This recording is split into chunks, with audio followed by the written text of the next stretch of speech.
জাতীয় সংহতি ও আইনশৃঙ্খলা রক্ষায় সেনাবাহিনী গৌরবময় ভূমিকা রাখছে বলে মন্তব্য করেছেন প্রধানমন্ত্রী তারেক রহমান। বলেন, পেশাদার প্রশিক্ষণ, শৃঙ্খলা ও সর্বোচ্চ প্রস্তুতি বজায় রাখতে হবে। মঙ্গলবার মানিকগঞ্জে সেনাবাহিনীর গ্রীষ্মকালীন মহড়া আকস্মিক পরিদর্শনে গিয়ে একথা বলেন প্রধানমন্ত্রী। মানিকগঞ্জের সিংগাইর উপজেলায় সেনাবাহিনীর ৯ম পদাতিক ডিভিশনের অধীনে ৮ম বীরের গ্রীষ্মকালীন প্রশিক্ষণ এলাকায় আকস্মিক উপস্থিত হয়ে বিস্তীর্ণ এলাকা পায়ে হেঁটে দেখেন প্রধানমন্ত্রী তারেক রহমান। দেশের ইতিহাসে এই প্রথম কোনো প্রধানমন্ত্রী সেনাবাহিনীর গ্রীষ্মকালীন প্রশিক্ষণ এলাকায় সশরীরে উপস্থিত হয়ে মাঠ পর্যায়ের সেনা সদস্যদের সঙ্গে দীর্ঘ সময় কাটান।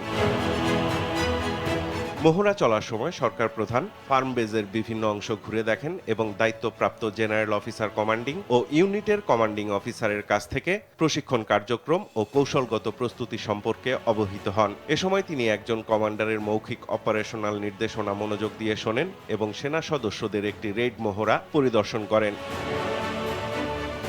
এদিন যুদ্ধক্ষেত্রে সেনা সদস্যদের অবস্থান গ্রহণ, রণকৌশল, সমরাস্ত্রের ব্যবহার এবং বাস্তবধর্মী প্রশিক্ষণের বিভিন্ন দিক ঘুরে দেখেন। প্রশিক্ষণরত সেনা সদস্যদের কাছে গিয়ে তাদের খোঁজ খবর নেন এবং দায়িত্ব পালনে উৎসাহ দেন।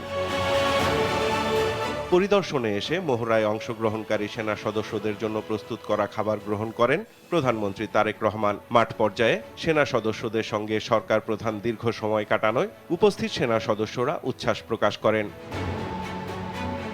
প্রশিক্ষণরত সেনা সদস্যদের যে কোনো পরিস্থিতি মোকাবেলায় প্রশিক্ষণ, শৃঙ্খলা ও সর্বোচ্চ প্রস্তুতি রাখার নির্দেশনা দেন সরকার প্রধান।